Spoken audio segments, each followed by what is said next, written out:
বসন্ত ঋতু। এই সময় মন আনন্দে ভরে থাকে।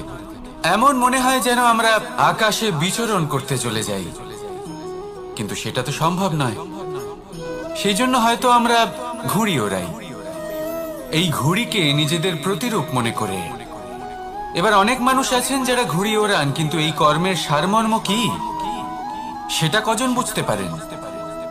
আপনি এটা মনে করুন যে আপনি হলেন সেই ঘুড়ি, আর এই সুতো যিনি ধরে রয়েছেন তিনি হলেন পরমাত্মা।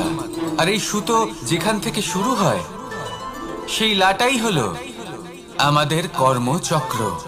এবার আপনি নিজেই অনুমান করুন যে এই উড়ান কার ওপর নির্ভরশীল? পরমাত্মার ওপর আর আপনার কর্মের ওপর।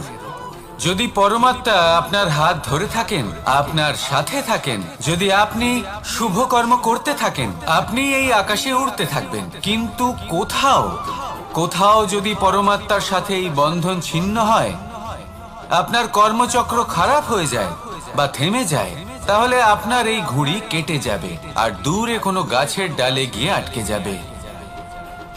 তাই শুধুমাত্র ঘুড়ি ওড়াবেন না, তার থেকে শিখুন, পরমাত্মার সাহচর্যে থাকুন, সবসময় শুভ কর্ম করতে থাকুন আর সবসময় এই আকাশে উড়তে থাকুন। আসুন আর আমার সাথে ভালোবেসে বলুন, রাত।